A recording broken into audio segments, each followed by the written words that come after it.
ఒక మనిషిని చంపాలంటే కత్తి కావాలి లేదా తుపాకీ కావాలి. కానీ ముంబైలో జరిగిన ఈ కేసులో హంతకుడు వాడిన ఆయుధం ఏంటో తెలుసా?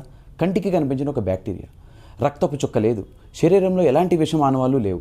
చనిపోయిన వ్యక్తికి ఏదో ఇన్ఫెక్షన్ వచ్చి చనిపోయాడని డాక్టర్లు కూడా సర్టిఫికేట్ ఇచ్చేశారు. కానీ ఆ డెత్ వెనుక దాగి ఉన్న భయంకరమైన కుట్రను పోలీసులు బయటికి తీసినప్పుడు దేశం మొత్తం షాక్కు గురైంది. ల్యాబ్ నుండి ప్రాణాంతకమైన బ్యాక్టీరియాను దొంగలించి సొంత మనుషుల్ని సైలెంట్గా చంపేసిన ఒక మోడ్రన్ సైకో కిల్లర్ కథ ఇది. ఈరోజు అవినాష్ ఫైల్స్లో భారతీయ నేర చరిత్రలోని అత్యంత అరుదైన బయోలాజికల్ మర్డర్ వాస్తవగాథ. చివరి వరకు చూడండి, ఎందుకంటే సైన్స్ వెనుక దాగి ఉన్న ఈ క్రైమ్ మీ వెన్నులో వణుకు పుట్టిస్తుంది. Let's get into the file.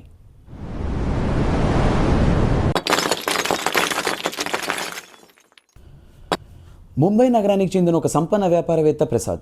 పేరు మార్చబడింది. అతను చాలా ఆరోగ్యంగా ఉండేవాడు. కానీ అకస్మాత్తుగా ఒకరోజు అతనికి తీవ్రమైన జ్వరం వచ్చింది. 2 రోజుల్లోనే శరీరావయవాలు పనిచేయకపోవడంతో హాస్పిటల్లో చేరాడు. డాక్టర్లు ఎన్ని ఖరీదైన పరీక్షలు చేసినా అతనికి ఏ జబ్బు వచ్చిందో అర్థం కాలేదు. చికిత్స పొందుతూనే ప్రసాద్ చనిపోయాడు. డాక్టర్లు డెత్ రిపోర్ట్లో సెప్టిసీమియా వల్ల ఈయన మరణించాడు అని చెప్పని రిపోర్ట్ కూడా ఇచ్చేశారు. కుటుంబ సభ్యులు అది సహజ మరణమే అనుకుని అతనికి అంత్యక్రియలు కూడా చేసేశారు. ఎవరికీ ఎలాంటి అనుమానం రాలేదు. కథలో అసలైన ట్విస్ట్ ఇక్కడే మొదలవుతుంది. సరిగ్గా 4 రోజుల తర్వాత ప్రసాద్ అన్నయ్య కూడా అదే రకమైన లక్షణాలతో హాస్పిటల్లో చేరి చనిపోయాడు.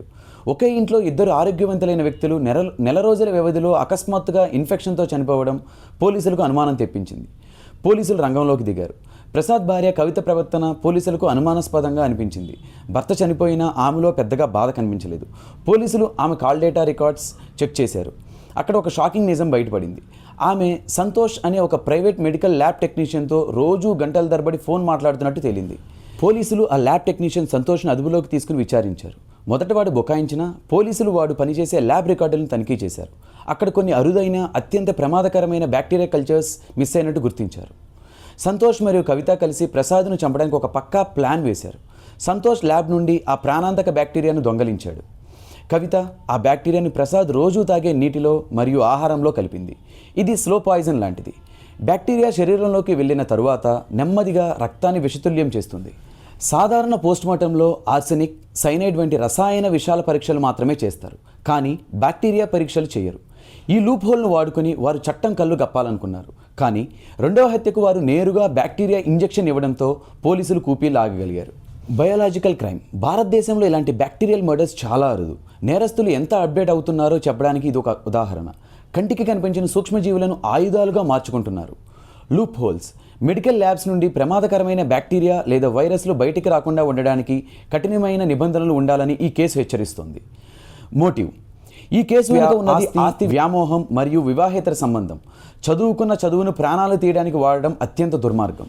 చూశారుగా ఫ్రెండ్స్, చదువుకున్న చదువును ప్రాణాలు కాపాడడానికి వాడాల్సింది పోయి ప్రాణాలు తీయడానికి వాడితే ఎలా ఉంటుందో. నేరస్తుడు ఎంత సైంటిఫిక్గా ప్లాన్ చేసినా పోలీసులు వాడికన్నా ఒక అడుగు ముందే ఉంటారు. ఈ అరుదైన బ్యాక్టీరియా మర్డర్ కేసు విన్నాక మీ అభిప్రాయం ఏంటి? కింది కామెంట్ చేయండి. వీడియో నచ్చితే లైక్ చేయండి. క్రైమ్ థ్రిల్లర్స్ ఇష్టపడే మీ ఫ్రెండ్స్ అందరికీ షేర్ చేయండి. ఇలాంటి mind blowing real investigation files కోసం మన అవినాష్ ఫైల్స్ని ఇప్పుడే సబ్స్క్రైబ్ చేసుకోండి.